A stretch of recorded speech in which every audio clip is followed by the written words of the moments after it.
आधुनिक भारत के इतिहास की इस सीरीज में आपका स्वागत है। आज हम एक नए टॉपिक की ओर चलेंगे जिसका नाम है कि भारत में किस प्रकार आधुनिक शिक्षा व्यवस्था का आरंभ ब्रिटिश की सरकार ने किया था। इस ब्रिटिश सरकार के द्वारा भारत में जो आधुनिक शिक्षा व्यवस्था की नींव रखी गई थी, उसके पीछे ब्रिटेन की सरकार का क्या अपने निहित स्वार्थ थे और वो कौन से उद्देश्य थे जिनकी प्रतिपूर्ति के लिए ब्रिटिश सरकार ने भारत में आधुनिक शिक्षा व्यवस्था का आरंभ किया था। इसी टॉपिक के दौरान हम देखेंगे कि लॉर्ड मैकाले ने वो कौन से सुधार किए थे जिनके आधार पर भारत में अंग्रेजी शिक्षा की नींव रखी गई थी, और उस मैकाले के द्वारा भारत में किस प्रकार भारत में अनेकों मातृभाषाएं और देसी भाषाएं थीं, उनकी उपेक्षा कर कर अंग्रेजी भाषा को अधिक महत्व प्रदान किया गया था। इसी टॉपिक के दौरान हम देखेंगे आखिर बोर्ड ऑफ डिस्पैच क्या था जिसे भारत का मैग्ना कार्टा कहा जाता है। इसी टॉपिक के दौरान हम लोग महात्मा गांधी के द्वारा एक ऐसे अखिल भारतीय स्तर पर वर्धा में कौन से ऐसे विशेषताओं के द्वारा वर्धा व्यवस्था में भारत की शिक्षा के लिए एक सपना तैयार किया गया था कि इस आधार पर हम अखिल भारतीय स्तर पर शिक्षा को लेकर जाएंगे। इसी टॉपिक के दौरान आप देखेंगे कि किस प्रकार हंटर कमीशन ने अपनी रिकमेंडेशन की, सर्जेंट कमीशन क्या था और वर्धा व्यवस्था आदि क्या व्यवस्थाएं थीं। इसलिए आज का टॉपिक हमारा है आधुनिक भारत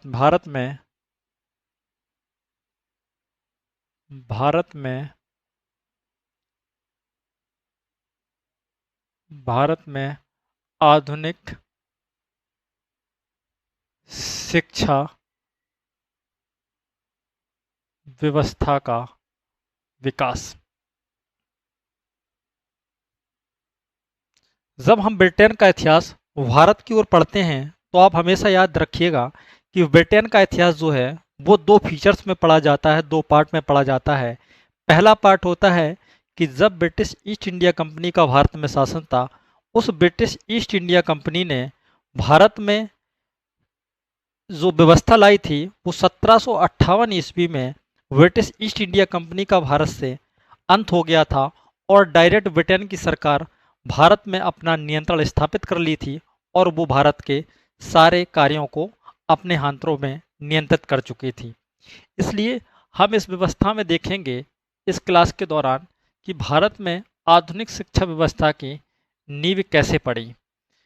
तो सबसे पहले प्रश्न उठता है कि जब British East India Company Bharat आ गई और British East India Company Bharat आने के बाद जब उसके ऊपर यह प्रश्न आया कि वो भारतीय लोगों को शिक्षित करे, तो आप जानते हैं कि कोई भी साम्राज्यवादी या औपनिवेशिक जो राष्ट्र होता है वो किसी भी दूसरे राष्ट्र को शिक्षित करना नहीं चाहता है, क्योंकि ब्रिटेन के लोग ये बखूबी जानते थे कि यदि भारतीय लोग शिक्षित हो जाएंगे तो उनके अंदर भी राष्ट्रवाद की भावना आ सकती है और वो राष्ट्रवाद की भावना हमारे लिए, हमारे साम्राज्य के लिए खतरनाक हो सकती है।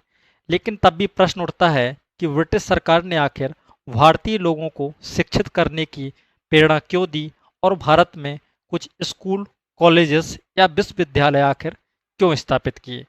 तो इसके पीछे अगर हम आरंभिक दौर में देखें, जब 1765 ईस्वी में इलाहाबाद की संधि हुई और इलाहाबाद की संधि के बाद ब्रिटिश ईस्ट इंडिया कंपनी को बंगाल, बिहार और उड़ीसा तीनों स्टेटों की सूबेदारी मिल गई और सूबेदारी मिलने के साथ साथ अब ब्रिटिश ईस्ट इंडिया कंपनी के पास निजामत करने का अधिकार भी आ गया था।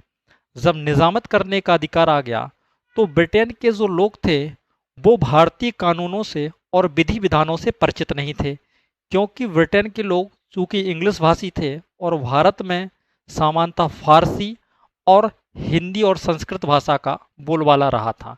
इसलिए आरंभिक दौर में ब्रिटिश ईस्ट इंडिया कंपनी के लोगों के समक्ष ये चुनौती उभर कर आ रही थी कि आखिर वो भारत में किस भाषा में विकास करें, और भारतीय कानून को यदि वो जानना चाहते हैं तो उनको भी कुछ फारसी या दूसरी भाषाएं भारतीय आनी चाहिए, क्योंकि उस समय मुगलों का अंत हो रहा था और मुगल काल में फारसी भाषा सरकारी भाषा रही थी। इसलिए फारसी भाषा को जानने वाले हिंदू और मुसलमान दोनों वर्ग थे।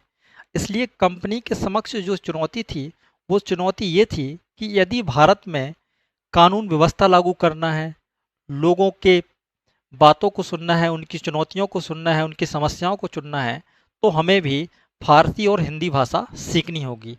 इसलिए ब्रिटिश ईस्ट इंडिया कंपनी ने आरंभिक दौर में कुछ स्कूल्स या कॉलेजेस इसलिए बनाए कि जिससे वो भारतीय कानूनों को समझ पाए और धीरे धीरे जो न्यायालय थे और जो दूसरे विभाग थे उसमें ऐसे लोग मिलने लगे जो भारतीय भाषा को भी जानते हों और साथ साथ इंग्लिश भाषा को भी जानते हों।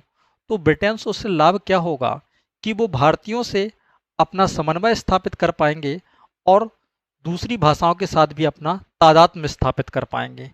इसलिए आरंभिक दौर में ब्रिटिश ईस्ट इंडिया कंपनी का एक गवर्नर हुआ करता था बंगाल का, जिसका नाम था Warren Hastings. Warren Warren Hastings Warren Hastings ने सबसे पहले कलकत्ता के क्षेत्र में, उस समय का कलकत्ता वर्तमान का कोलकाता, कलकत्ता में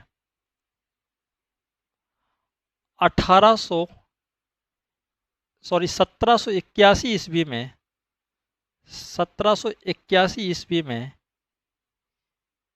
एक मदरसा की स्थापना की। एक मदरसा की स्थापना की। ये मदरसा क्या है? इस मदरसा में फारसी भाषा को पढ़ाया जाता था, साथ साथ अंग्रेजी भाषा को भी इसमें महत्व दिया गया। इसलिए इस मदरसा के माध्यम से पढ़कर जो भी विद्यार्थी बाहर निकलेगा वो फारसी भाषा को भी जान रहा होगा और साथ साथ अंग्रेजी भाषा को भी जान रहा होगा। तो उससे अंग्रेज़ों को लाभ ये होगा कि जो आधुनिक न्याय व्यवस्था आरंभ कर रहे हैं और उसमें भारतीय लोगों को जो उन्होंने भागीदारी दी है उसमें भी लाभ हो जाएगा। दूसरा लाभ उन लोगों को ये हो जाएगा कि भारत में जो कानून व्यवस्था है उससे वो परिचित हो पाएंगे। क्योंकि परिचित हो इसलिए पाएंगे क्योंकि किसी भी राष्ट्र में यदि न्याय की जो प्रक्रिया होती है तो न्याय जो प्रक्रिया मध्यकाल के दौर में थी वो सामान्यतः धार्मिक धार्मिक सिद्धांतों पर आधारित थी। और धार्मिक सिद्धांतों में हिंदुओं के सिद्धांत अलग थे और मुसलमानों के सिद्धांत अलग थे। इसलिए हिंदू कानून को भी जानना आवश्यक है ब्रिटेन के लोगों के लिए और मुस्लिम कानूनों को भी जानना आवश्यक है। इसलिए मदरसा के अध्यक्ष से वॉरेन हेस्टिंग्स ने भारत में एक मदरसा की स्थापना कर दी है और इस मदरसा के माध्यम से ही भारत में आधुनिक शिक्षा धीरे धीरे स्टार्ट होने लगेगी, क्योंकि इसमें पढ़ने वाले लोग फारसी भाषा भी जानेंगे और अंग्रेज़ी भाषा भी जानेंगे। वहीं फिर उसके बाद 1791 ईस्वी में वॉरेन हेस्टिंग्स ने बनारस में एक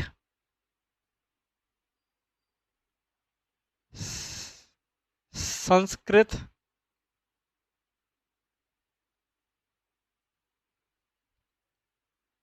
कॉलेज की स्थापना की।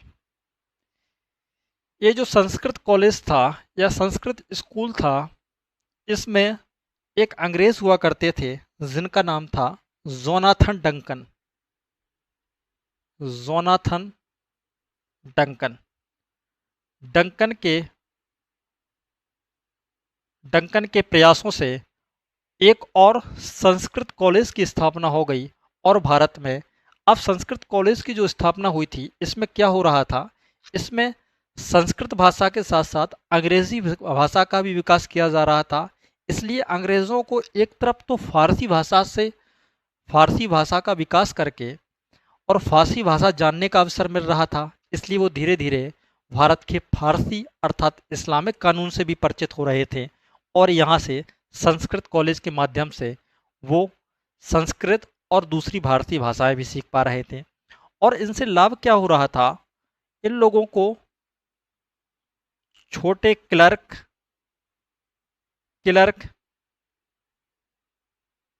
पत्राचार करने वाले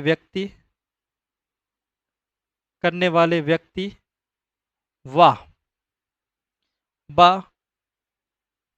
दूसरे कार्यों में सहायक की भूमिका वाले व्यक्ति उपलब्ध होने लगे थे।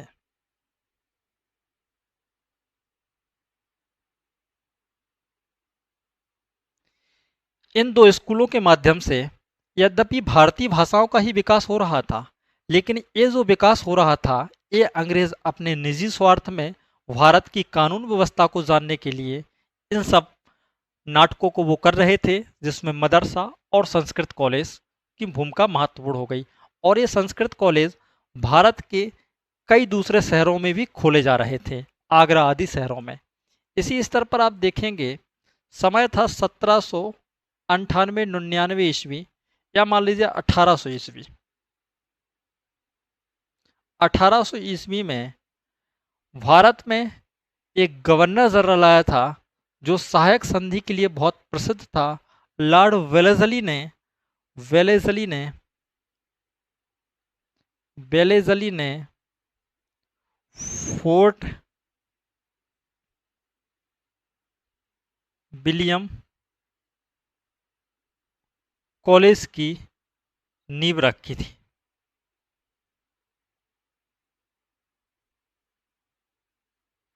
क्या था फोर्ट विलियम कॉलेज?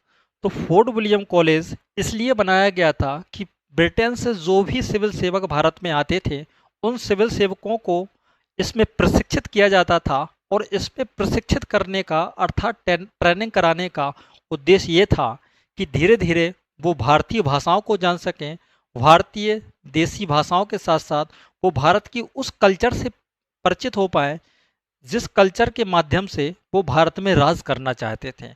क्योंकि यहाँ ये महत्वपूर्ण बिंदु था कि धीरे धीरे यदि वो भारतीय संस्कृति को नहीं जानेंगे, तो यहाँ पर धार्मिक और जातिगत विद्रोह हो सकता था, जिससे ब्रिटेन की सरकार को बहुत सारी चुनौतियाँ हो सकती थीं। क्योंकि 1800 के दौर में जहाँ ब्रिटेन की कंपनी, जो ब्रिटिश ईस्ट इंडिया कंपनी है, वो नेपोलियन से तो अंतर्राष्ट्रीय स्तर पर बहुत परेशान है, साथ साथ जहाँ मराठा और दूसरी शक्तियों के साथ साथ मैसूर की शक्तियाँ आदि भी उसको परेशान कर रही थी। इसलिए आधुनिक शिक्षा के स्टार्ट होने में वॉरेन हेस्टिंग्स ने इतना कार्य कर दिया था। वॉरेन हेस्टिंग्स के शासनकाल में ही the Asiatic Society of India की स्थापना हुई थी, जिसके माध्यम से बहुत सारे भारतीय धार्मिक ग्रंथों का अंग्रेजी में अनुवाद किया गया था। अब उसके बाद वॉरेन हेस्टिंग्स के बाद धीरे धीरे समस्या क्या होने लगी कि भारतीय लोगों में एक बात का प्रश्न उठने लगा कि भारतीय लोगों को भी आधुनिक शिक्षा देना पड़ेगा। आपको क्यों देना पड़ेगा?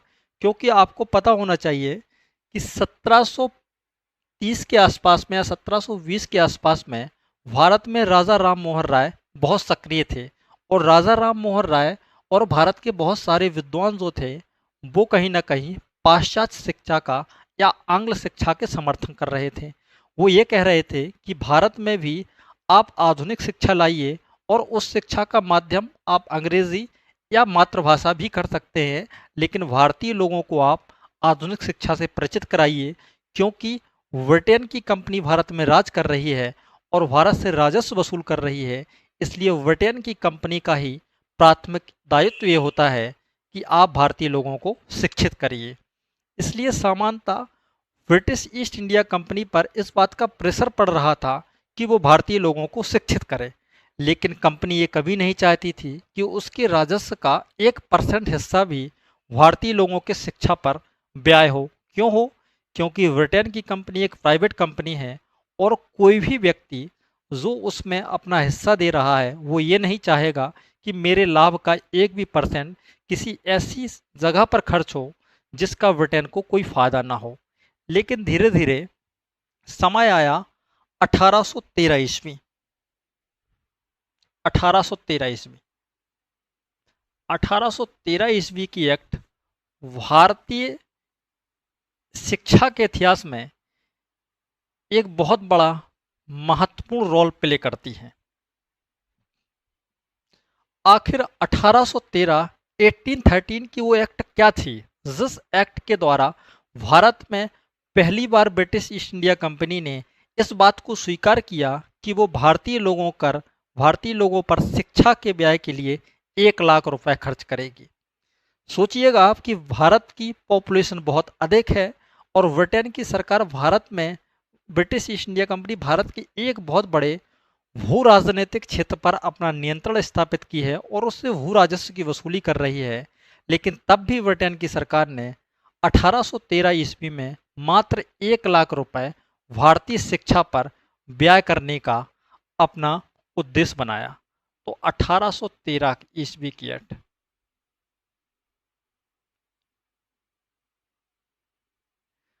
1813 ईस्वी की जो एक्ट है वो भारतीय इतिहास में एक महत्वपूर्ण परिवर्तन का दौर था। और वो भी किस स्तर पर? तो शिक्षा के स्तर पर।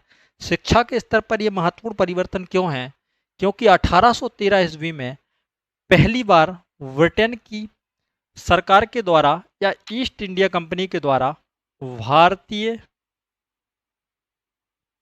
शिक्षा पर 1 लाख की राशि खर्च करने का प्रावधान किया गया था। सोचिए 1765 से जो कंपनी भारत में राज कर रही हो, भारत का राजस्व वसूल कर रही हो, वो कंपनी 1813 की एक्ट में ये स्वीकार करती है कि 1 लाख रुपया हम भारत के शिक्षा पर खर्च करेंगे। लेकिन महत्वपूर्ण मुद्दा ये नहीं था कि 1 लाख रुपया इम्पोर्टेंट है। अब मुद्दा जो था वो महत्वपूर्ण ये था कि जो 1 लाख रुपए हैं वो ब्रिटेन की सरकार किस बेस पर खर्च करेगी और उसका डायरेक्शन क्या होगा। अब डायरेक्शन दो ही स्तर पर हो सकता था। एक हो सकता था अंग्रेजी भाषा और साहित्य और यूरोपीय साहित्य, और दूसरा क्या हो सकता था? भारतीय भाषा और भारतीय साहित्य। अगर British East India Company Bharat में जो 1 लाख रुपए की राशि खर्च करना चाहती है वो दो ही स्तर पर खर्च कर सकती है। या तो वो अंग्रेजी भाषा का विकास कर ले और अंग्रेजी भाषा के माध्यम से वो यूरोपीय साहित्य से भारतीय लोगों को शिक्षित करे, और दूसरा ये हो सकता था कि वो भारतीय भाषा के माध्यम से भारतीय साहित्य का अध्यापन कार्य स्टार्ट कर दे। इस समय भारत में एक नया डिस्प्यूट उत्पन्न हो गया, एक विवाद उत्पन्न हो गया, और विवाद का मुद्दा ये हो गया जिस विवाद को नाम से जाना जाता है आंग्ल वर्सेस प्राच्य विवाद। आखिर आंग्ल और प्राच्य विवाद क्या था? आंग्ल और प्राच्य विवाद इतना बड़ा विवाद था कि ब्रिटिश ईस्ट इंडिया कंपनी ने जो 1 लाख की राशि 1813 में डोनेट करने का वादा किया था वो राशि 1823 ईस्वी तक खर्च ही नहीं की गई, और वो 10 साल तक भारत में एक विवाद चलता रहा। वो विवाद था आंग्ल और प्राच्य विवाद। आंग्ल विवाद का मतलब है कि भारत में एक समुदाय या कुछ भारतीय लोग इस बात का समर्थन कर रहे थे कि भारत में अंग्रेजी भाषा और यूरोपीय साहित्य या विषयों की शिक्षा दी जाए। जो व्यक्ति भारत में इस बात का समर्थन कर रहे थे कि भारत में अंग्रेजी भाषा और पश्चिम के अर्थात वेस्टर्न के साहित्य को भारत के लोगों को उसी के माध्यम से शिक्षा दी जाए और भारतीय व्यक्तियों को जो पढ़ाया जाए वो आधुनिक ज्ञान विज्ञान और यूरोप का वो साहित्य पढ़ाया जाए जिस साहित्य के माध्यम से यूरोप में पुनः जागरण हुआ था, और जो यूरोप था वो आधुनिक विज्ञान की दुनिया का दुनिया में नेतृत्व कर रहा था, जिसका मुख्य विषय भौतिकवाद था। लेकिन यहाँ दूसरा एक समर्थन वर्ग और था, जो ये समर्थन कर रहा था कि भारत में शिक्षा जो है, शिक्षा की भाषा जो है वो होनी चाहिए मातृभाषा। मातृभाषा और विषय क्या होने चाहिए, तो भारतीय दर्शन। अब आप समझ पाए कि डिस्प्यूट में क्या है, कि एक लोग समर्थन कर रहे हैं आंग्ल का, अर्थात वेस्टर्न का। जो वेस्टर्न का मतलब समझिए अंग्रेजी से संबंधित जो भाषा है, जो विषय है, आप उनको भारत के लोगों को पढ़ाइए। इसलिए एक जो वर्ग है बहुत बड़ा, वो इस बात का समर्थन कर रहा है। और दूसरा वर्ग जो है वो ये समर्थन कर रहा है कि आप भारत के लोगों को भारत की मातृभाषा में शिक्षा दीजिए। और भारत का साहित्य या भारत की जो शिक्षा व्यवस्था है वो इतनी खराब व्यवस्था नहीं है जिसको आप एकदम दरकिनार कर दे, एकदम बैकफुट पर ले जाएं। जबकि भारतीय लोग ज्ञान विज्ञान में अच्छे भी हुआ करते थे, क्योंकि वॉरेन हेस्टिंग्स ने सॉरी लॉर्ड हेस्टिंग्स ने 1813 के लेख में एक लिखा था कि भारतीय लोग यूरोप के किसी देश से के लोगों से गणित और दूसरे विषयों में बेहतर हैं, अच्छे हैं। लेकिन इसका मतलब ये नहीं है कि संपूर्ण भारत में साक्षरता का स्तर बहुत अच्छा था और भारत का हर वर्ग पढ़ा लिखा था। तो ये बात एकदम गलत थी, क्योंकि उस समय जो शिक्षा की व्यवस्था थी वो खासकर उच्च वर्गों में ब्राह्मण, क्षत्रिय और वैश्यों तक ही सीमित थी। और भारत का एक बहुत बड़ा वर्ग जो शूद्र वर्ग और जो स्त्री वर्ग था वो शिक्षा से सामान्यतः वंचित था। लेकिन ऐसा भी उल्लेख मिलता है कि कुछ उच्च वर्ग की जो स्त्रियां होती थी वो पढ़ी लिखी थी, लेकिन भारत का एक बहुत बड़ा जनसामान्य का जो धड़ था, जो पार्ट था, जो हिस्सा था, वो पढ़ा लिखा नहीं था और वो तब भी अशिक्षित था। लेकिन सामान्यतः बात यह भी थी कि भारत की शिक्षा का जो उद्देश्य था वो कहीं साक्षरता के अलावा नैतिक मानदंड और धार्मिक विषयों को जानने की ओर ज़्यादा केंद्रित रहा था। इसलिए आधुनिक मानक पर हम देखें तो भारतीय साक्षरता की स्थिति अत्यंत दयनीय थी और यूरोप की तुलना में आधुनिक विषयों में भारत कमज़ोर स्थिति में था। इसलिए आंग्ल और फ्रांच जो विवाद है, उस विवाद के दो आधार हैं। आंग्ल और प्राच्य विवाद के आधार दो हैं, आप समझ पा रहे हैं।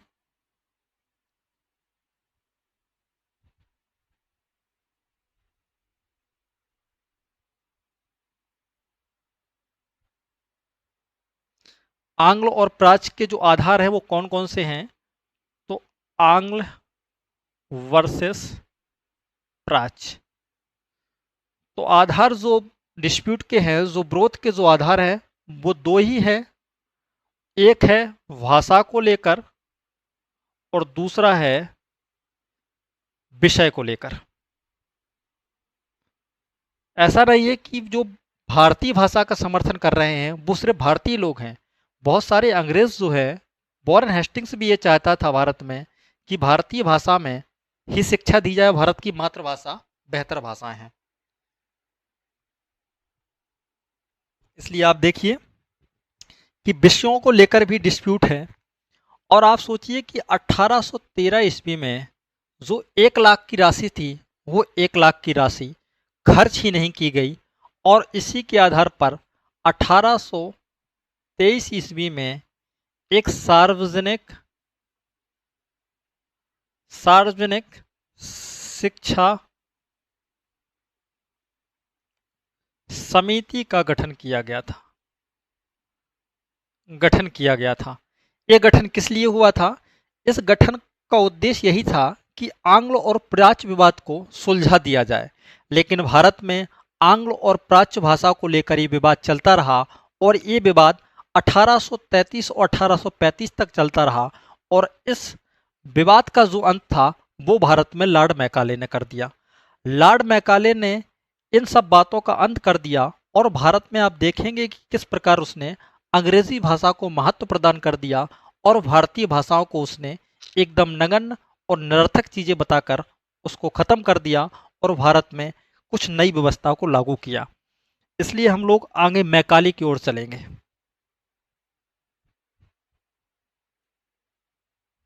Lord Macaulay. तो लॉर्ड मैकाले के लिए हम लोग लिखेंगे लॉर्ड मैकाले।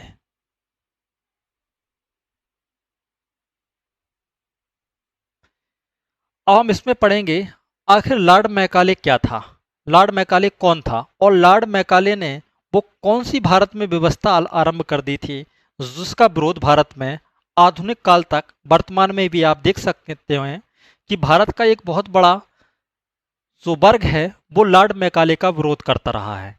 वो विरोध इसलिए करता है कि वो कहता है कि भारत में लॉर्ड मैकाले ने जो आधुनिक शिक्षा व्यवस्था आरंभ की थी उसका उद्देश्य डिस्क्रिमिनेशन था, अर्थात भेदभाव था, और उसने पश्चिम की मॉडर्न संस्कृति को भारत की आध्यात्मिक संस्कृति पर थोप दिया था।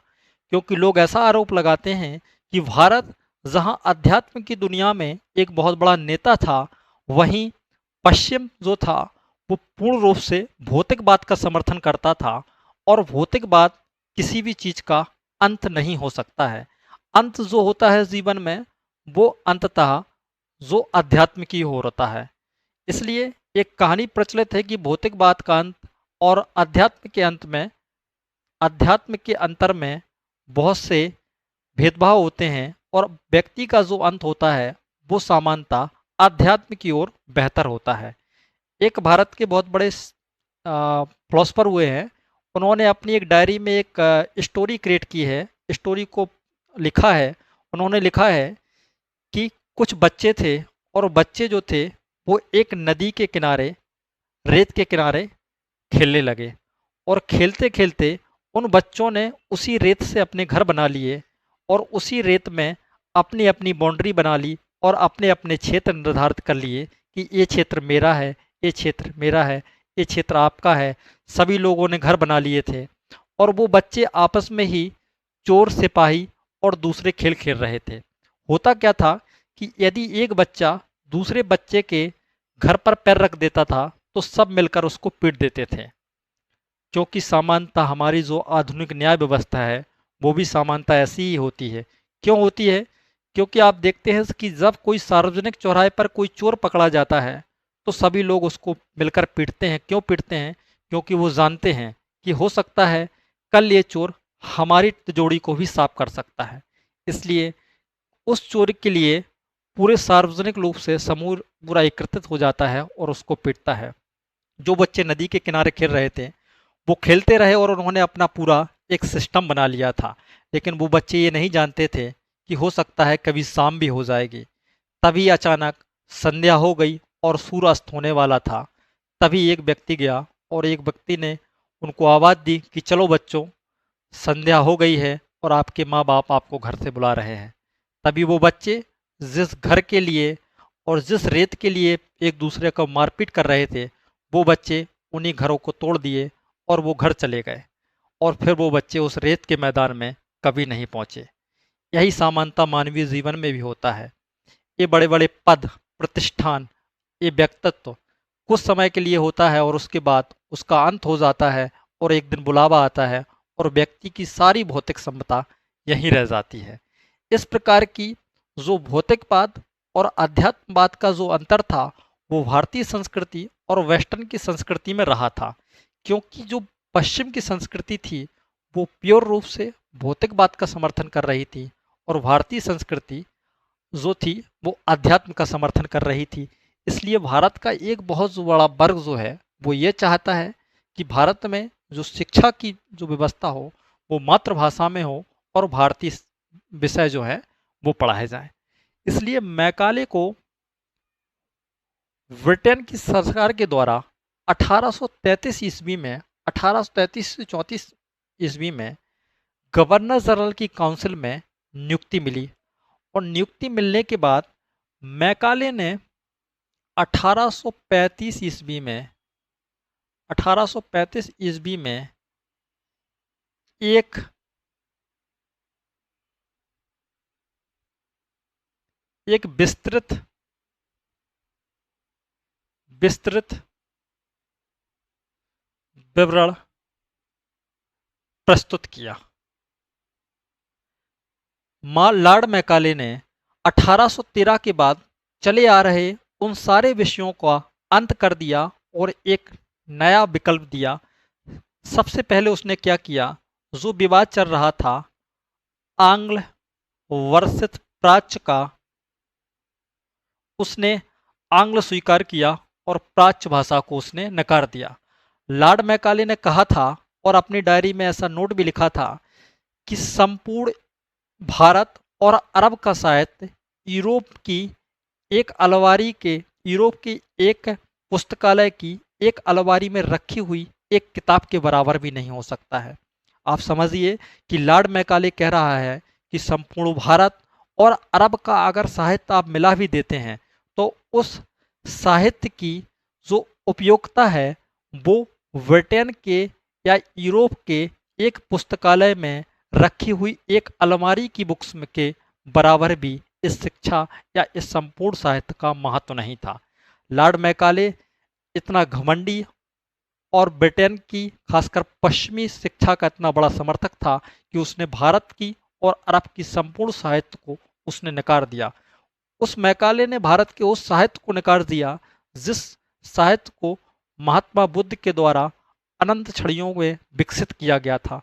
उस बौद्धिस्ट फिलॉसफी के द्वारा, जिस फिलॉसफी के द्वारा कभी श्रीलंका, इंडोनेशिया, वाली, सुमात्रा और चाइना और मध्य एशिया तक जिस बौद्धिस्ट कल्चर का भारत ने नेतृत्व किया था, उस जैन कल्चर को मैकाले ने नकार दिया जिसका भारत नेतृत्व करता रहा था।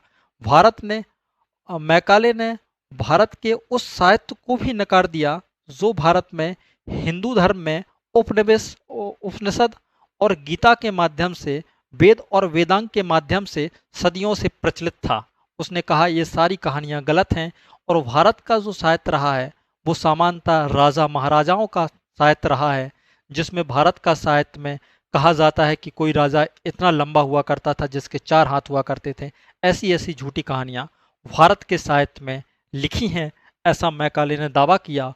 और मैकाले ने कहा कि भारतीय भाषा का कोई महत्व नहीं है और भारतीय साहित्य का भी कोई महत्व नहीं है। इसलिए आंग्ले के अनुसार उसने कहा कि अब भारत में जो शिक्षा का माध्यम होगा, शिक्षा का माध्यम क्या होगा, तो वो होगा अंग्रेजी। और विषय क्या होंगे, तो यहाँ पर आप देखेंगे कि भाषा वाला जो है विवाद वो सुलझ गया है और भाषा में उसने किस व्यक्ति का, उस भाषा में उसने किस भाषा का संरक्षण दिया है, तो उसने दिया है अंग्रेजी भाषा का। इसलिए आंग्ल और प्राच्य में वो विवाद निपट गया जो भाषा को लेकर था। और उसने विषय को लेकर उसने कहा कि विषय कौन होंगे, तो विषय होंगे यूरोपीय। इसलिए आप देख रहे हैं कि उसने विषयों को लेकर कहा कि यूरोपीय विषय होंगे और भाषा क्या होगी, अंग्रेजी भाषा होगी।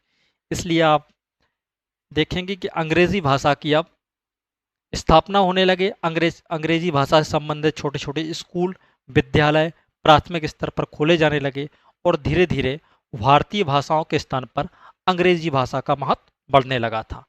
वो भाषा का महत्व क्यों बढ़ रहा था, क्योंकि मैकाले ये बात को जानता था कि यदि समझिए आप कि भारत में हम मातृभाषा में शिक्षा देते रहेंगे तो क्या ब्रिटेन की सरकार को या ब्रिटिश ईस्ट इंडिया कंपनी को ऐसे भारतीय मिल पाएंगे जो भारतीय व्यक्ति हैं, वो ब्रिटेन की कल्चर के बने हुए सामान, बने हुए वो प्रोडक्ट जो ब्रिटेन की औद्योगिक क्रांति के द्वारा बनाए गए हैं, उनका उपभोक्ता अगर भारतीय व्यक्ति को बनाना है तो भारत का एक बहुत बड़ा वर्ग ऐसा होना चाहिए जो अंग्रेजी में शिक्षित हो, जिसके माध्यम से धीरे धीरे भारतीय व्यक्ति कंज्यूमर बन जाएंगे।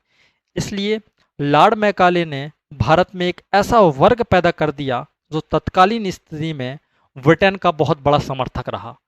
क्यों समर्थक रहा, क्योंकि ब्रिटेन की मॉडर्न एजुकेशन ने भारतीय व्यक्तियों को ये विश्वास दिला दिया कि अंग्रेज आधुनिक कल्चर का नेतृत्व कर रहे हैं और जिसके माध्यम से वो पूरे विश्व के लोगों को परिवर्तित कर देंगे और सबको शिक्षित कर देंगे, सबको मॉडर्न बना देंगे। और जब मॉडर्न बना देंगे तो आप भी ब्रिटेन के लोगों की तरह शिक्षित हो जाएंगे और उन्हीं की तरह आप भी भारत में या दूसरे देशों में कब्जा कर पाएंगे और आप मॉडर्न रहेंगे। क्योंकि भारतीय व्यक्तियों को अंग्रेज़ों ने ये बता दिया था कि आप निर्बल जाति हैं और मैं सबल जाति हूँ, क्योंकि आप हार चुके हैं और मैं जीत चुका हूँ। आप अर्थात भारतीय व्यक्ति गुलाम की श्रेणी में है और ब्रिटेन के व्यक्ति जो है वो राजा की श्रेणी में है। क्योंकि धीरे धीरे एजुकेशन के द्वारा ये सिस्टम बदल जाता है कि व्यक्ति को भी ये लगने लगता है कि हो सकता है कि ब्रिटेन के लोग आधुनिक मॉडर्न व्यक्ति हों। इसलिए आप देख पा रहे हैं कि अंग्रेजी भाषा और विषय यूरोपीय चुन लिया। अब विषय था कि क्या क्या अंग्रेज अर्थात ब्रिटिश ईस्ट इंडिया, क्या अंग्रेज भारत के सभी लोगों को शिक्षित करेंगे, शिक्षित करेंगे। ये बहुत बड़ा मुद्दा था। ये मुद्दा क्यों महत्वपूर्ण था? ये मुद्दा इसलिए महत्वपूर्ण था कि क्या ब्रिटेन के लोग भारत के सभी लोगों को शिक्षित करेंगे? तो यहाँ पर लॉर्ड मैकाले ने कहा नहीं। ब्रिटेन के सरकार के पास इतना राजस्व ही नहीं है कि वो सभी भारतीयों को शिक्षित कर पाए। इसलिए अब प्रश्न उठा कि भारतीय लोगों को, अगर आप सभी भारतीय लोगों को शिक्षित नहीं करेंगे तो भारत के किन लोगों को शिक्षित करेंगे? इसलिए मैकाले भारत में एक नई और फीचर्स लेकर आया जिसका नाम था डाउनवल फिल्ट्रेशन थ्योरी, अर्थात उधोगामी निस्यंदन का सिद्धांत। निस्यंदन का सिद्धांत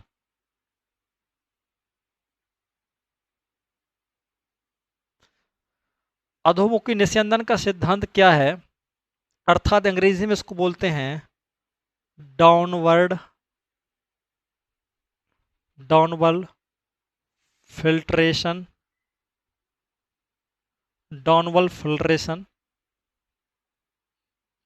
थ्योरी। डाउनवल फिल्ट्रेशन थ्योरी क्या थी? अर्थात अधोमुखी निस्यंदन का सिद्धांत क्या था जिसके माध्यम से मैकाले भारतीय लोगों को शिक्षित करना चाहता था? तो वो क्या कह रहा है कि हम संपूर्ण भारतीयों को या सभी भारतीयों को शिक्षित नहीं करेंगे। भारत में हम उच्च वर्ग या मध्यम वर्ग के कुछ लोगों को शिक्षित कर देंगे। कुछ लोगों को हम शिक्षित कर देंगे। अब मान लीजिए आप डाउनवर्ड फिल्ट्रेशन थ्योरी को आप ये समझिए कि मैकाले कह रहा है कि भारत में इतने लोग हैं, इतने सारे लोग हैं, ये है उच्च वर्ग, उसके नीचे ये है उससे निम्न वर्ग, और उसके नीचे एक और है जो अति निम्न वर्ग है। यही तीन वर्ग किसी भी सोसाइटी में विद्यमान होते हैं। तो आप समझिए मैकाले क्या कहना चाह रहा है कि हम भारत के संपूर्ण समाज को शिक्षित नहीं करेंगे। तो प्रश्न उठा, भारतीय व्यक्तियों ने कहा कि आप किन लोगों को शिक्षित करेंगे? तो मैकाले कहता है कि हम उच्च और मध्यम वर्ग के कुछ लोगों को शिक्षित कर देंगे। मान लीजिए ब्रिटेन की सरकार ने उच्च वर्ग के इतने लोगों को शिक्षित कर दिया और मध्यम वर्ग के इतने लोगों को शिक्षित कर दिया। तो मैकाले ये कह रहा है कि यही लोग क्या करेंगे? मान लीजिए इतने लोग जो हैं वो शिक्षित हो गए, तो ये लोग क्या करेंगे? अपने से नीचे वालों को शिक्षित कर देंगे। और वो लोग क्या करेंगे? वो लोग अपने से नीचे वालों को शिक्षित कर देंगे। वो लोग अपने से नीचे वालों को शिक्षित करते जाएंगे। और जो है वो ऐसा क्रम चलता जाएगा। डाउनवर्ड फिल्ट्रेशन थ्योरी अर्थात अधोमुखी निस्यंदन का सिद्धांत ये कह रहा है कि जैसे आप चाय को छानते हैं और छानने के बाद चाय का नीचे का हिस्सा नीचे चला जाता है, इसलिए वो कह रहा है कि हम एक ऐसा सिस्टम बनाएंगे कि भारत का उच्च वर्ग को हम शिक्षित कर देंगे और वो उच्च वर्ग अपने से नीचे वर्ग का, फिर वो वर्ग अपने से नीचे वर्ग का, और पूरा जो सिस्टम है वो भारतीय व्यक्तियों का शिक्षित हो जाएगा। ये उस समय एक उपहास का विषय था। क्या ऐसा पॉसिबल था कि भारत के एक वर्ग को आप शिक्षित कर दें और वो वर्ग जो है वो सभी को शिक्षित कर दे? अगर भारत में अधोमुखी निस्यंदन का सिद्धांत लागू होता तो भारत में जो ब्राह्मण और क्षत्रिय वर्ग पढ़ा लिखा हुआ था, क्या उसने भारत में सार्वभौमिक शिक्षा ला दी थी? क्या उसने भारत के सभी लोगों को शिक्षित कर दिया था? तो ऐसा नहीं हुआ था।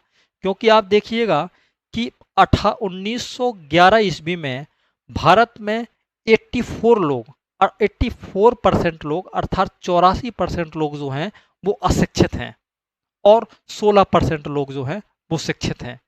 उसके बाद 1921 का डेटा तो और बढ़ जाएगा। उस समय तो लगभग 92% भारतीय जो है वो अशिक्षित हो जाएंगे। तो क्या डाउनवर्ड फिल्ट्रेशन थ्योरी भारत में काम कर पाएगी? तो डाउनवर्ड फिल्ट्रेशन थ्योरी एकदम काम नहीं कर पाएगी। लेकिन मैकाले का जो उद्देश्य है वो ये है कि मुझे शिक्षित तो करना ही नहीं है। मेरे पास जो मुख्य एम है वो दो टाइप का है। पहला ये है कि मुझे भारत के छोटे छोटे कर्मचारी चाहिए, वो मैं ले लूँगा, और दूसरा भारत में एक ऐसा वर्ग भी पैदा कर लूँगा जो हमेशा ब्रिटेन का समर्थन में रहेगा।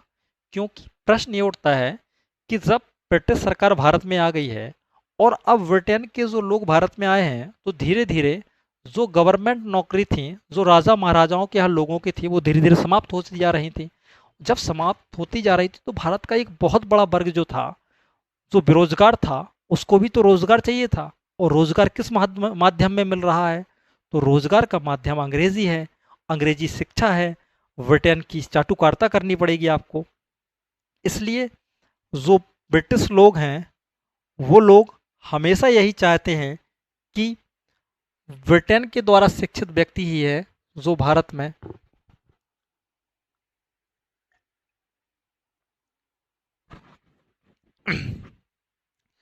वही ऐसे व्यक्ति हैं जो भारत को शिक्षित कर सकते हैं। इसलिए आप देखिए कि डाउनवर्ड फिल्ट्रेशन की थ्योरी भारत में सक्सेस नहीं होगी। इसलिए मैकाले ने 1835 में जो फीचर्स लाए थे वो सामान्यता पास नहीं हुए।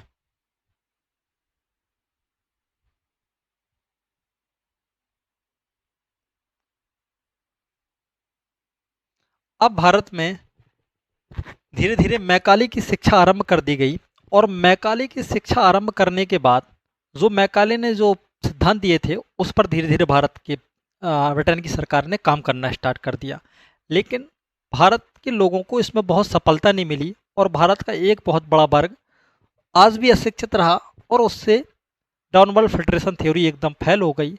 इसलिए ब्रिटेन की संसद ने फिर 1854 ईस्वी में 1854 ईस्वी में वुड के नेतृत्व में वुड ऑफ इसको कहा जाए would of dispatch would of dispatch लागू किया। अर्थात वुड के द्वारा भारत की शिक्षा व्यवस्था को लेकर एक व्यापक पत्र प्रदान किया गया, एक विस्तृत विवरण प्राप्त किया गया, विस्तृत विवरण तैयार किया गया जिसके माध्यम से ये कहा गया कि भारत की शिक्षा व्यवस्था क्या होगी। तो इसमें हम जानेंगे कि आखिर बोर्ड ऑफ डिस्पेंस वो क्या था जिसे भारत का आज भी आधुनिक शिक्षा का मैग्ना कार्टा कहा जाता है। इसके माध्यम से भारत में आधुनिक शिक्षा को एक दूसरा आयाम मिला, जिस आयाम के माध्यम से भारत में इंग्लैंड के तर्ज पर अर्थात लंदन के तर्ज पर कुछ विश्वविद्यालय लाए गए जिसमें कोलकाता, मुंबई और मद्रास की यूनिवर्सिटी थी। इसलिए बोर्ड ऑफ डिस्पैच ने भारत की शिक्षा व्यवस्था में व्यापक परिवर्तन किए और मैकाले के द्वारा जो भारत में रिफॉर्म्स लाए गए थे उन रिफॉर्म्स को उसने कैंसिल कर दिया। बोर्ड ऑफ डिस्पैच को भारत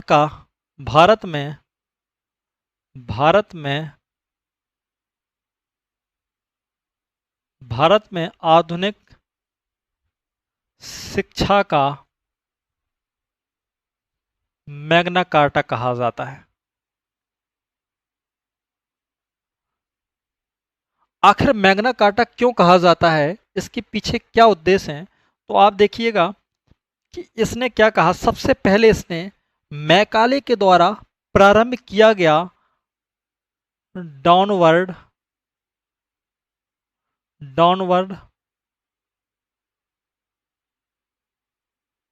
डाउनवर्ड फिल्ट्रेशन थ्योरी के सिद्धांत को समाप्त कर दिया। उसने कहा कि ऐसा पॉसिबल ही नहीं है कि भारत में आप एक सबसे बड़े वर्ग को शिक्षित कर दें और यही वर्ग संपूर्ण भारत को शिक्षित कर दे और इससे भारत की जो शिक्षा व्यवस्था है उसमें चेंजमेंट आ जाए। इसलिए इस व्यक्ति ने इस सारे सिद्धांत को अंत कर दिया और इसने कहा और सलाह दी कि सरकार भारत में भारत में भारत में सार्वजनिक शिक्षा का उत्तरदायित्व ले। ये बात बहुत महत्वपूर्ण थी। ये बात महत्वपूर्ण इसलिए थी क्योंकि 1835 में जिसको ब्रिटिश ईस्ट इंडिया कंपनी ने नकार दिया था, बोर्ड ऑफ डिस्पैच में ये कहा गया कि सरकार भारतीय लोगों की शिक्षा का उत्तरदायित्व अपने ऊपर ले ले। और इसमें क्या कहा गया कि प्राथमिक स्तर पर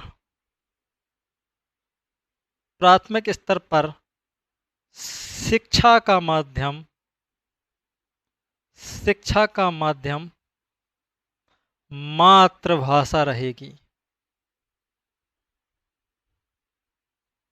अर्थात बोर्ड ऑफ डिस्पैच ने कहा कि जो बोर्ड ऑफ डिस्पैच कह रहा है कि प्राथमिक स्तर पर जो शिक्षा व्यवस्था रहेगी उसकी भाषा मातृभाषा होगी, ना कि अंग्रेजी भाषा होगी।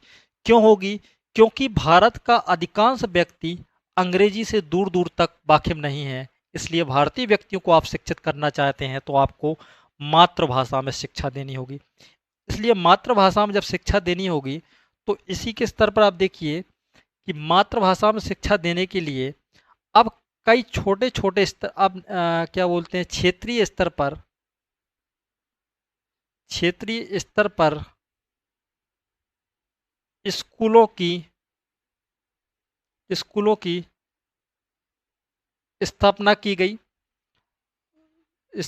गई जिनमें शिक्षा का माध्यम क्या है? तो मातृभाषा। क्योंकि बात ये महत्वपूर्ण है कि आप किसी भी देश या समाज को अगर बदलना चाहते हैं तो उसमें जो शिक्षा है वो तो महत्वपूर्ण होती है, लेकिन शिक्षा की भाषा जो है वो अति महत्वपूर्ण होती है। क्योंकि एक जो बच्चा होता है वो स्कूल में यदि 3 घंटे पढ़ रहा है और घर पर वो 21 घंटे रह रहा है तो इम्पोर्टेंट ये है कि आप उसको उस भाषा में शिक्षा दीजिए जिस भाषा में वो अपना अत्यधिक जीवन व्यतीत कर रहा है। इसलिए बोर्ड ऑफ डिस्पैच कह रहा है कि शिक्षा मातृभाषा में होगी। किस स्तर पर होगी? तो ये होगी प्राथमिक स्तर पर। उसने कहा लेकिन जो माध्यमिक स्तर होगा जो जिला लेवल पर होगा, माध्यमिक स्तर जो जिला लेवल पर होगा, यहाँ आप आंग्ल प्लस मातृभाषा, आंग्ल और देसी भाषा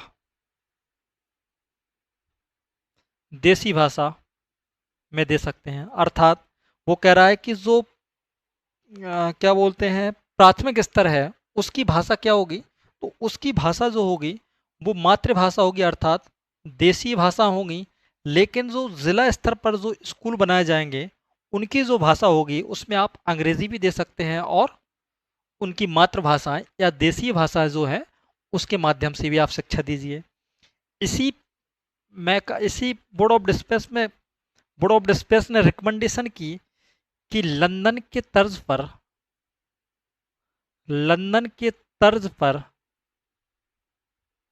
पर भारत में भी विश्वविद्यालय होना चाहिए।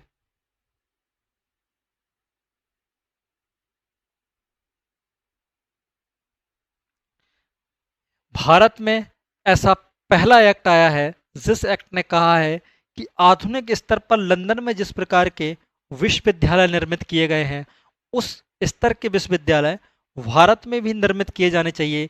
इसी के आधार पर भारत में मुंबई अर्थात बम्बई, कोलकाता और मद्रास में 3 यूनिवर्सिटी की स्थापना की गई और उन यूनिवर्सिटी के माध्यम से भारत में शिक्षा को बढ़ावा दिया गया।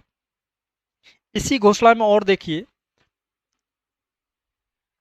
बोर्ड ऑफ डिस्पैच ने कहा कि भारत में महिला शिक्षा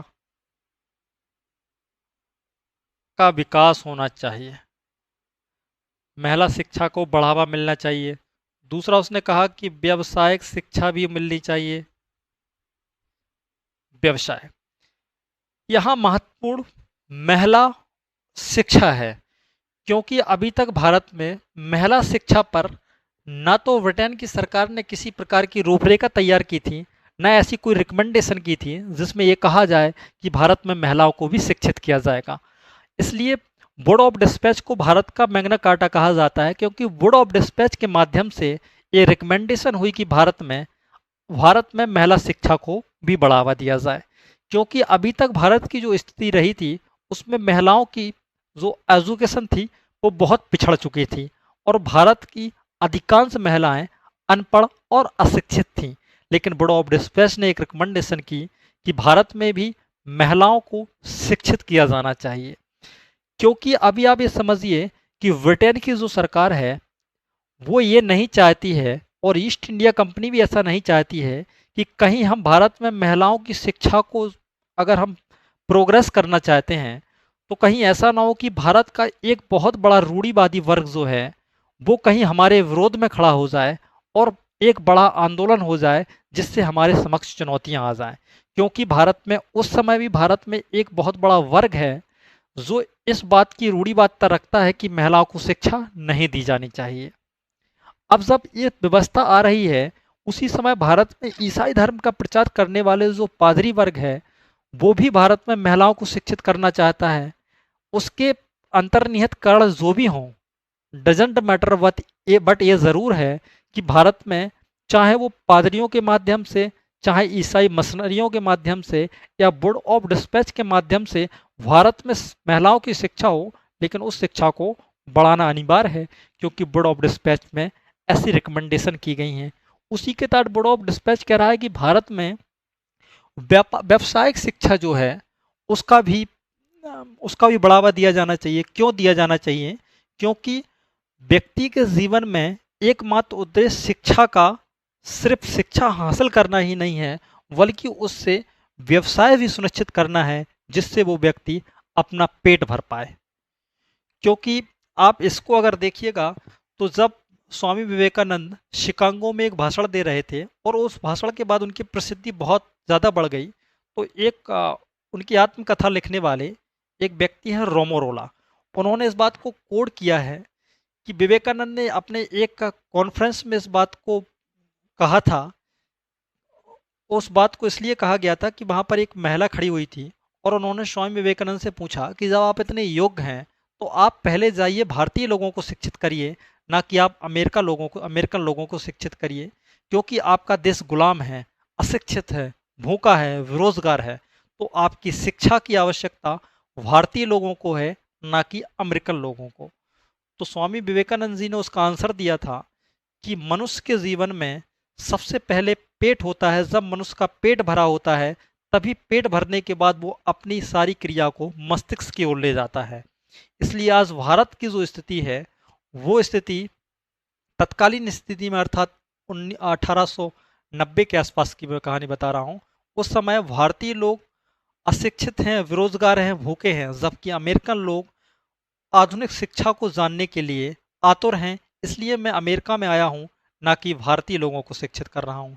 यहाँ तक कि स्वामी विवेकानंद ने अपने जीवन पर्यंत अशिक्षित, गरीब और वंचित लोगों का बात करते रहे और भारत में उन्होंने बेरोजगारी और गरीबी मिटाने के लिए बहुत सारे प्रयास किए। उनके सारे बुक्स में आप देखेंगे ऐसे बहुत बहुत सारे कोट्स हैं, ऐसे बहुत सारे स्टेटमेंट हैं जिसमें उन्होंने हमेशा ही भारत की बेरोजगारी और गरीबी के लिए चिंता व्यक्त की है। लेकिन इस वर्ड ऑफ डिस्पैच के माध्यम से भारत में व्यावसायिक शिक्षा को भी महत्व दिया जा रहा है।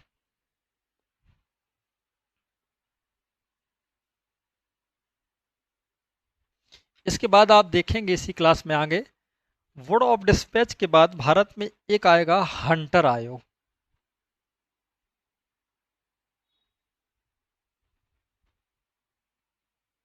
हंटर आयोग,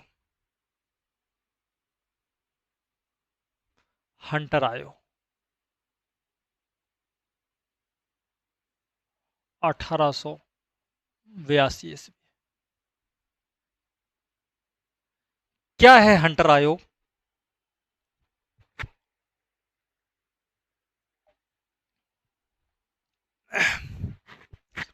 आखिर क्या है हंटर आयोग, जिसका भारतीय शिक्षा में खासकर प्राथमिक और माध्यम शिक्षा में बहुत बड़ा महत्वपूर्ण योगदान है।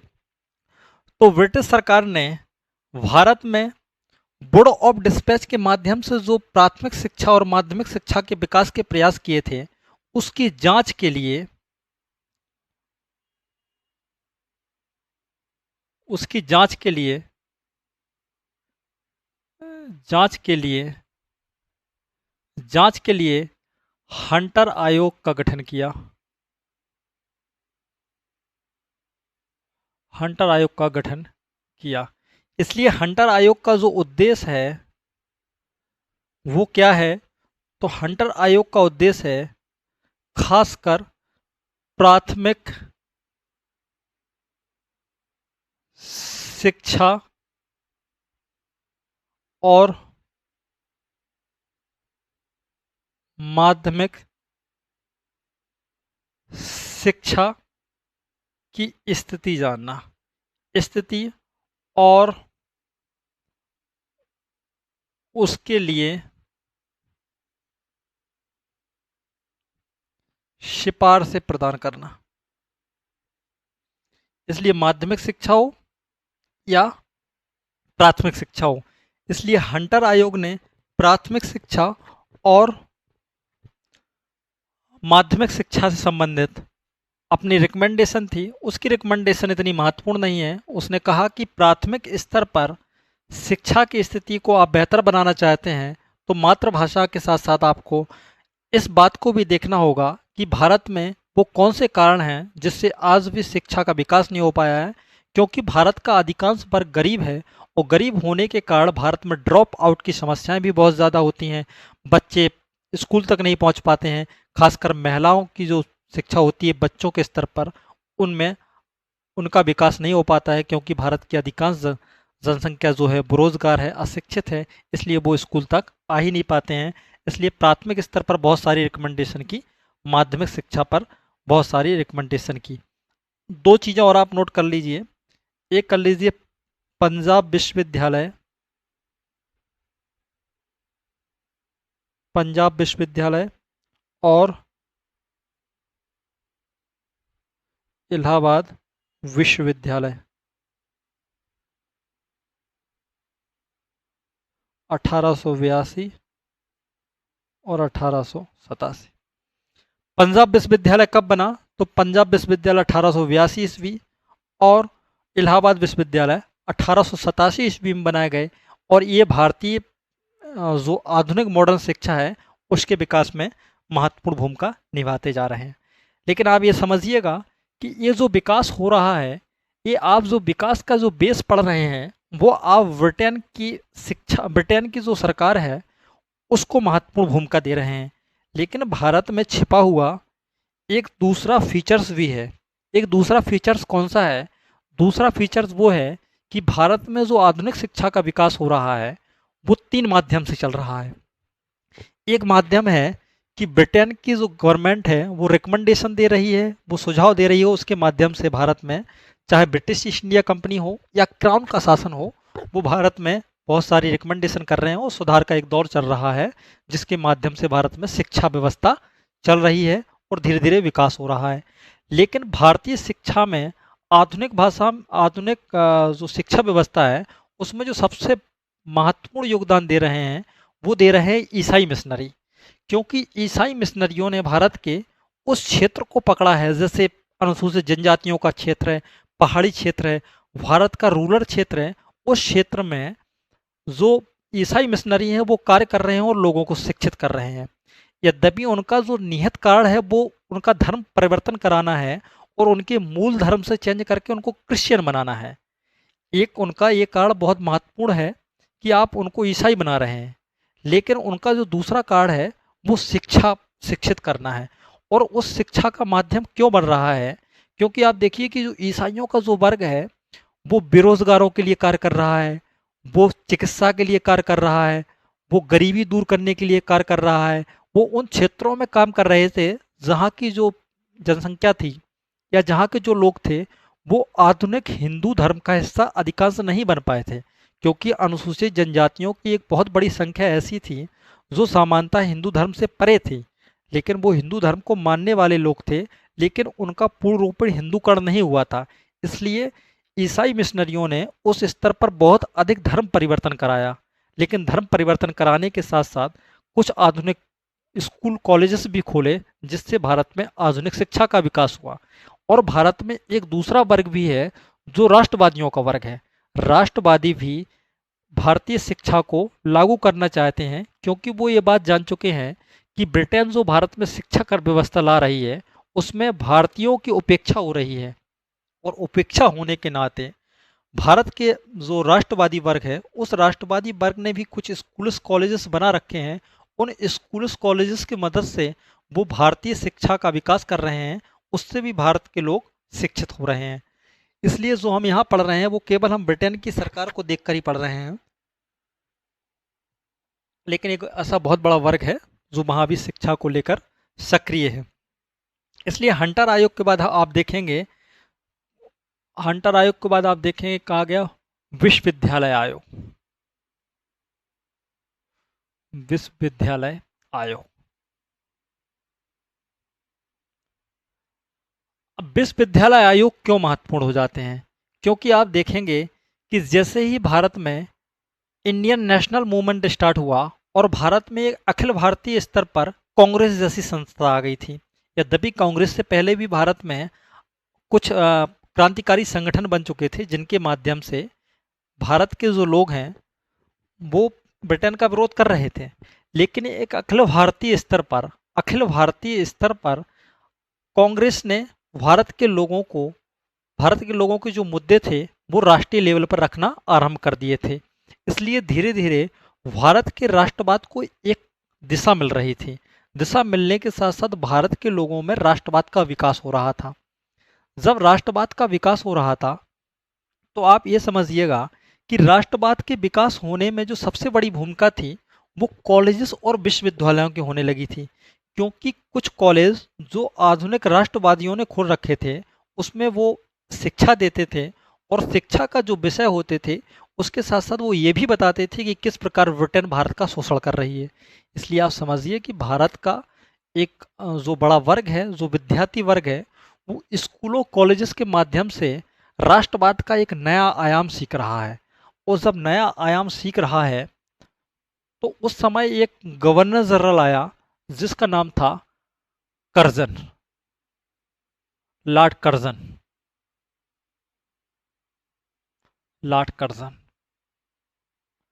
लॉर्ड कर्जन जब आया तो उस समय राष्ट्रवाद चरम पर पहुंचने वाला था। इसलिए लॉर्ड कर्जन ने बंगाल का विभाजन कर दिया था, वो हम आगे के विषय में पढ़ेंगे। बंगाल का विभाजन करने के बाद जब लॉर्ड कर्जन को लगा कि भारत में विश्वविद्यालय आधुनिक राष्ट्रवाद का गढ़ होते जा रहे हैं और उससे बहुत सारा बड़ा एक क्रांतिकारी वर्ग बाहर निकल कर आ रहा है, इसलिए क्रांतिकारियों को कुचलने के लिए और क्रांतिकारियों की भावनाएं आगे न बढ़ पाएं और भारत का एक बहुत बड़ा तबका कहीं ब्रिटेन के समक्ष बड़ी चुनौती उत्पन्न न कर दे, इसलिए लॉर्ड कर्जन ने एक विश्वविद्यालय आयोग बनाए। इसलिए लॉर्ड कर्जन ने एक विश्वविद्यालय आयोग का गठन किया। वो कब किया? तो 1902 ईस्वी में रेले की अध्यक्षता में, रेले की अध्यक्षता में। और इस जो विश्वविद्यालय आयोग का गठन किया गया, इसका एम क्या है, इसका उद्देश्य ये है कि सरकारी, इसका उद्देश्य है कि विश्वविद्यालयों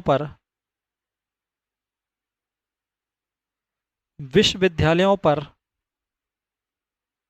सरकारी नियंत्रण बढ़ाया जाए। सरकारी नियंत्रण बढ़ाया जाए, कैसे बढ़ाया जाए कि विश्वविद्यालय क्या है कि बहुत सारे विश्वविद्यालय खोले जा रहे थे जो अधिकांश भारतीय व्यक्तियों के द्वारा खोले जा रहे थे, और उसमें से वो राष्ट्रवादी शिक्षा को दे रहे थे। इसलिए विश्वविद्यालय आयोग के माध्यम से लॉर्ड कर्जन ने सरकारी लोगों के सरकारी लोगों का जो समूह था, सरकारी लोगों का योगदान ज़्यादा बढ़ा दिया और ऐसे व्यक्ति नियुक्त कर दिए जो चुने हुए व्यक्ति कम थे बल्कि सरकार के अपने ज़्यादा लोग थे।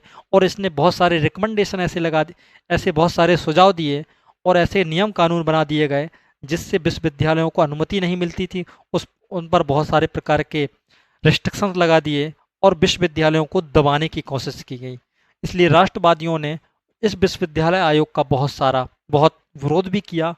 और विरोध का आधार क्या था कि सरकार ये चाहती थी कि किसी भी प्रकार हम विश्वविद्यालय को नियंत्रण कर लें और सरकार का सरकारी नियंत्रण बढ़ाया जाए। एक और आया जिसका नाम आप याद रखिए, सैडलर आयोग।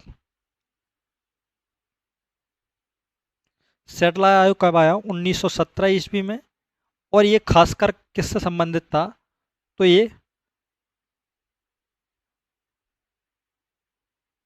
कलकत्ता विश्वविद्यालय के संबंध में आया था, इसलिए आप इसको याद रखिएगा। ये विश्वविद्यालय संबंधित आयोग थे।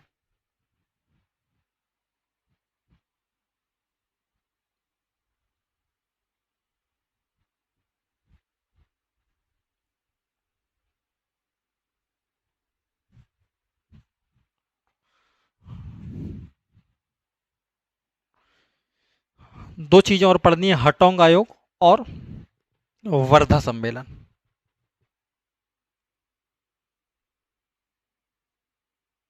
हरटोंग आयोग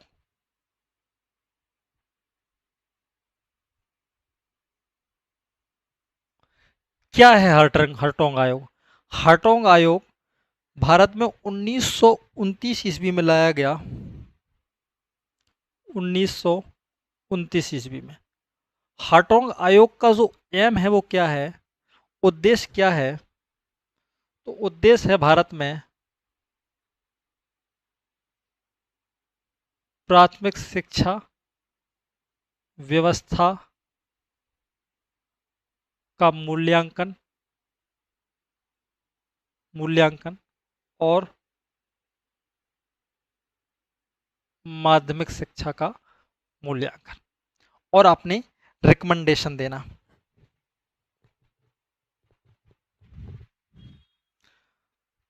इसलिए हार्टोंग आयोग कब आया? तो 1929 ईस्वी में आया। इसने प्राथमिक शिक्षा व्यवस्था का मूल्यांकन किया और उसके माध्यम से इस आयोग ने बताया कि भारत में प्राथमिक शिक्षा क्यों विकसित नहीं हो पा रही है।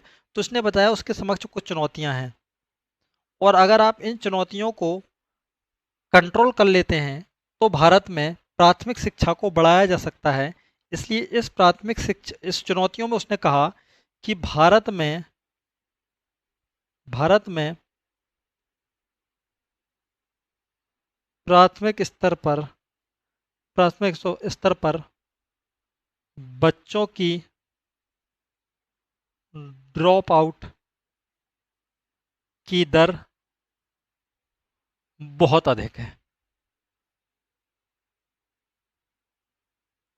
ये तो मात्र छोटी बात है कि आप कह दीजिए कि भारत में ड्रॉप आउट की समस्या बहुत ज़्यादा है, लेकिन महत्वपूर्ण मुद्दा ये है कि ड्रॉप आउट की जो समस्याएं हैं वो समस्याएं क्यों हैं।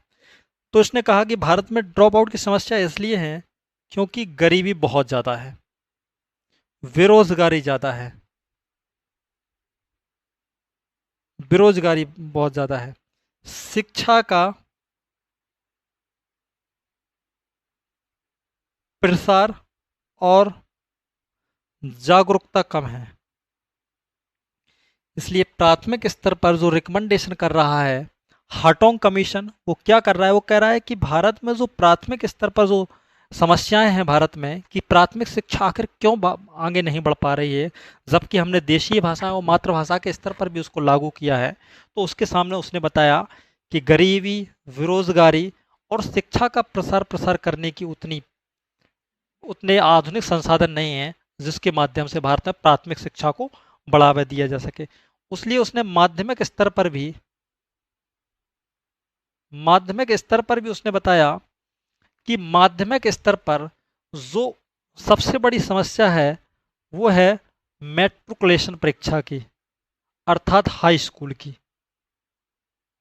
हाई स्कूल समस्या क्यों है? क्योंकि अभी तक भारत में जो शिक्षा दी जा रही है वो परीक्षा आधारित शिक्षा दी जा रही है।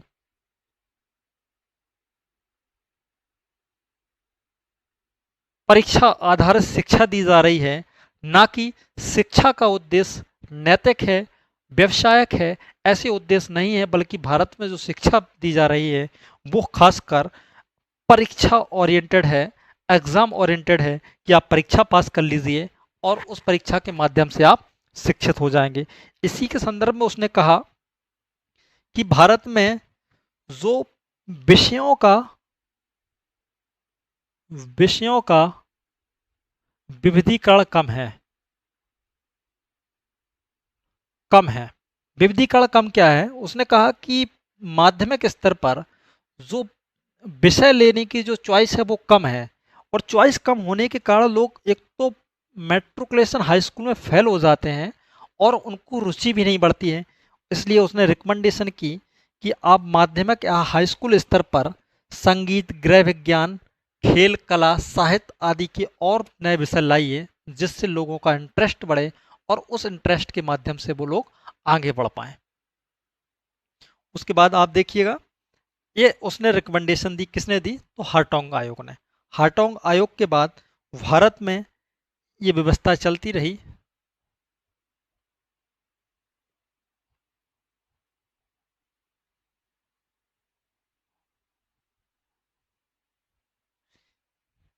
एक आप क्वेश्चन और नोट करिए। 1906 ईस्वी में बड़ोदरा बड़ौदा रियासत के महाराज ने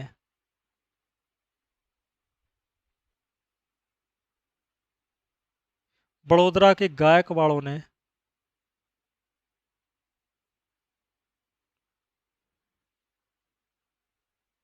निशुल्क और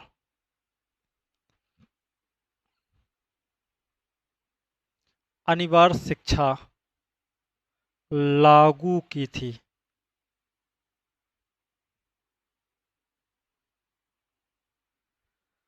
आप सोचिए कि 1906 ईस्वी में, 1906 ईस्वी में बड़ोदरा की एक रियासत है जिसके मालिक गायकवाड़ है। गायकवाड़ ने अपने क्षेत्र में ये कहा कि 6 से 12 साल की उम्र के हर एक बच्चे को हम निशुल्क और अनिवार्य शिक्षा दे देंगे, अर्थात फ्री ऑफ कॉस्ट शिक्षा होगी, और फ्री ऑफ कॉस्ट के साथ साथ वो शिक्षा जो होगी वो अनिवार्य होगी। तब ब्रिटिश सरकार पर यह बात का दबाव पड़ने लगा कि बड़ोदरा की रियासत तो मात्र एक छोटी सी रियासत है, जब उसके राजा अपने क्षेत्र में निःशुल्क और अनिवार्य शिक्षा लागू कर सकते हैं तो ब्रिटेन की सरकार क्यों लागू नहीं कर सकती है? ब्रिटेन की सरकार के पास इतना बड़ा उपनिवेश है और वो इस बात का दावा भी करती है कि हम भारत के लोगों का कल्याण करना चाहते हैं। तो जहाँ एक छोटी सी रियासत अपने लोगों को ये कह रही है कि 6 से 12 वर्ष के लोगों के लिए, बच्चों के लिए निःशुल्क और अनिवार्य शिक्षा है, तो आप ऐसा क्यों लागू नहीं कर सकते हैं? इसलिए इस 1906 के बाद ब्रिटेन के लोगों के समक्ष भारतीय राष्ट्रवादियों ने और भारतीय लोगों ने एक नया दबाव डाला था कि भारत में निःशुल्क और अनिवार्य शिक्षा लागू करिए, लेकिन ब्रिटेन की सरकार ऐसा कभी नहीं कर पाई। उसने बाद में किया लेकिन वो सफल नहीं हो पाया, वो मैं आपको आगे बता रहा हूँ। उसके बाद आप एक और लिखिए, शिक्षा पर वर्धा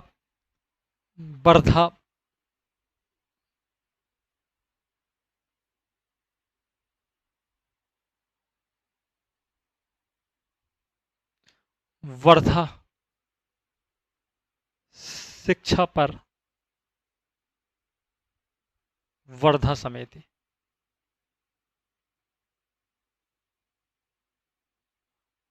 1900। शिक्षा पर वर्धा समिति क्या थी, पहले मैं नोट डाउन करता हूं। इसमें क्या है, गांधी जी ने इसकी विस्तृत रूपरेखा तैयार करवाई, जिसे जाकिर हुसैन समिति ने बनाया बनाया बनाया जो मातृभाषा या देसी भाषा के आधार पर थी,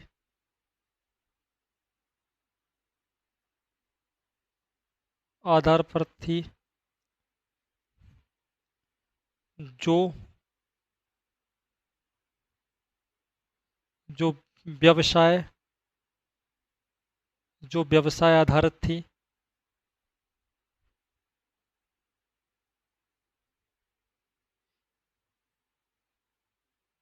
इसमें विद्यार्थी को हथकरघा, कुम्हार, कृषि कृषि आदि कार्य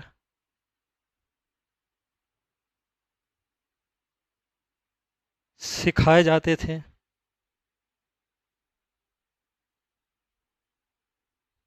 जिससे वह जिससे वह अपना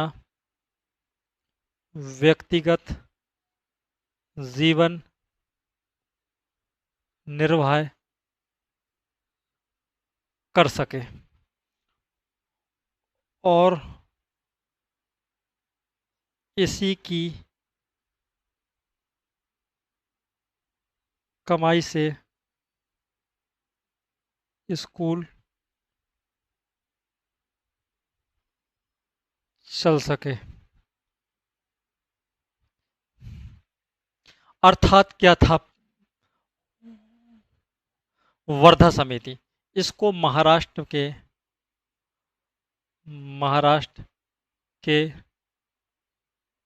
वर्धा में, यहाँ मैं लिख दे रहा हूँ, इसको महाराष्ट्र के वर्धा में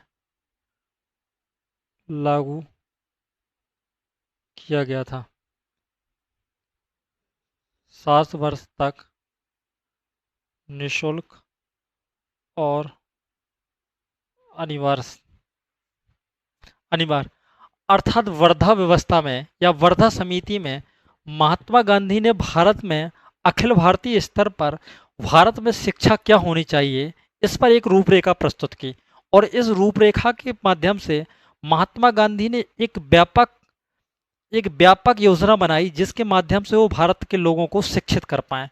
इसलिए इस योजना को जाकिर हुसैन समिति ने तैयार किया और इस समिति में ये कहा गया कि यदि आप भारत के लोगों को शिक्षित करना चाहते हैं तो उस शिक्षा का जो आधार होना चाहिए, उसका जो वेश होना चाहिए, उसकी मातृभाषाएं होनी चाहिए। लेकिन जो शिक्षा होनी चाहिए, उस शिक्षा का जो उद्देश्य होना चाहिए वो व्यावसायिक हो जाना चाहिए। इसलिए इस व्यवस्था में ये कहा गया था कि बच्चों को हम प्रारंभिक स्तर पर शिक्षा देंगे और वो शिक्षा जो होगी व्यावसायिक शिक्षा होगी, जिसमें कुंभकारी, लोहार, कृषि ऐसे अनेक कार्य सिखा जाएंगे, जिससे व्यक्ति स्वावलंबी बन सके और वो व्यवसाय के स्तर पर कार्य कर सके। इसलिए इस समिति के माध्यम से एक बड़ी रूपरेखा तैयार की गई। लेकिन इस रूपरेखा को तैयार करने के बाद लागू अगर की भी जाती, उसी स्तर पर हुआ क्या कि 1939 ईस्वी में द्वितीय विश्व युद्ध आरंभ हो गया और कांग्रेस मंत्रिमंडल ने इस्तीफा दे दिया। और मंत्रिमंडल ने जब इस्तीफा दे दिया तो इस्तीफा देने के बाद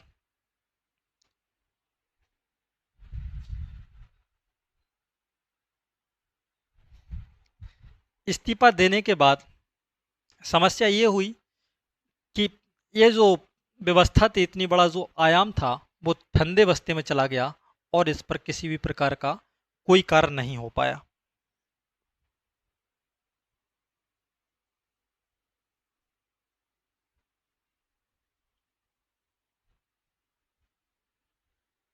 एक और बचा है, आप पढ़ लीजिए इस पर एक और, जिसका नाम है शिक्षा पर सार्जेंट आयोग 1944। शिक्षा पर सार्जेंट आयोग क्या है? तो ये भारत में 40 वर्ष में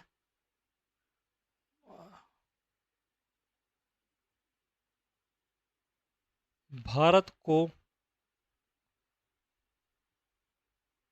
40 वर्षों में 40 वर्षों में भारत को 40 वर्षों के अंदर अंदर अशिक्षा दूर करना। उसके बाद 6 से 14 वर्ष के आयु के बच्चों के लिए निशुल्क और अनिवार्य शिक्षा। अर्थात ब्रिटिश सरकार ने पहली बार 1944 ईस्वी में इस बात को स्वीकार किया कि भारत में निशुल्क और अनिवार्य शिक्षा होना चाहिए। वो ब्रिटिश सरकार जो 1765 ईस्वी से भारत का राजस्व वसूल कर रही थी, वो सरकार 1944 ईस्वी में आकर इस बात को स्वीकार करती है कि हमें भारत में निशुल्क और अनिवार्य शिक्षा लागू करनी चाहिए। और वो अगर अनिवार्य शिक्षा लागू भी करना चाहती है तो अपना उद्देश्य क्या बचा रही है कि हम 40 वर्षों में 40 वर्षों के अंतर्गत भारत में अशिक्षा को दूर कर पाएंगे। वो ब्रिटेन की सरकार जो उस समय ब्रिटेन विश्व की सबसे बड़ी अर्थव्यवस्था हो सकती थी होती थी, उसके पास दुनिया का सबसे बड़ा राजस्व था, उसके पास अच्छी मशीनरी व्यवस्था थी, उसके पास अच्छे लोग थे, उसके बाद ईसाई धर्म प्रचार करने के लिए एक बड़ा मिशनरी वर्क था। इतनी बड़ी मशीनरी होने के बाद भी वो सरकार कह रही है कि 40 वर्षों में हम भारत में शिक्षा को दूर करेंगे। लेकिन उसके बाद 19 ये व्यवस्था लागू नहीं हो पाई और 1947 में 15 अगस्त 1947 वो तारीख थी जब भारत आज़ाद हो गया। और आज़ाद होने के बाद भारत के पास शिक्षा व्यवस्था को लागू करने के सारे अधिकार आ गए। अब जो भारत में शिक्षा व्यवस्था लागू की जाएगी वो भारत के लोगों के द्वारा लागू की जाएगी। वो भारत के लोग जो हमेशा इस बात का समर्थन करते आए थे कि भारत में निःशुल्क और अनिवार्य शिक्षा होनी भी चाहिए। इसलिए भारत के डीपीएसपी में ऐसे जो संविधान लागू किया जाएगा उसके नीति निर्देशक तथ्यों में डीपीएसपी में इस बात की चर्चा की जाएगी कि भारत में निःशुल्क और अनिवार्य शिक्षा होना चाहिए। इसलिए 1947 के बाद भारत ने 1948 में राधा कृष्णन आयोग बनाया। राधा कृष्णन आयोग बनाया। इस राधा कृष्णन आयोग ने ही एक रिकमेंडेशन की थी, जो रिकमेंडेशन की थी भारत में, जिसके आधार पर यूजीसी का निर्माण हुआ था, यूनियन ग्रांट कमीशन का निर्माण हुआ था। शायद 1953 या 52 डेट थी। 1952-53 में यूजीसी बनाया गया। किसकी रिकमेंडेशन से बनाया गया? तो राधा कृष्णन आयोग। राधा कृष्णन आयोग आज़ाद भारत का पहला आयोग था जो शिक्षा के उद्देश्यों को लेकर बनाया गया था। और इसी राधा कृष्णन आयोग के माध्यम से भारत में बहुत सारी रिकमेंडेशन की गई। इसी ने रिकमेंडेशन किया था कि भारत में शिक्षा जो है वो समवर्ती सूची का विषय होना चाहिए। उसके बाद भारत में एक आयोग और आया जिसका नाम था कोठारी आयोग। कोठारी आयोग भी 1964 ईस्वी के आसपास में बनाया गया। इसका उद्देश्य भी शिक्षा को लेकर था। उसके बाद आधुनिक शिक्षा के लिए कुछ शिक्षा नीतियाँ आई जो हम आफ्टर इंडिया इंडिपेंडेंट पढ़ते हैं भारत के बाद, उसमें इन सब बातों की चर्चा की जाती है। इसलिए इस टॉपिक के दौरान मैंने भारत के वो सारे डायमेंशन आपको बताए जो भारत में आधुनिक शिक्षा व्यवस्था को लागू करने के लिए उत्तरदायी थे। इसलिए थैंक यू।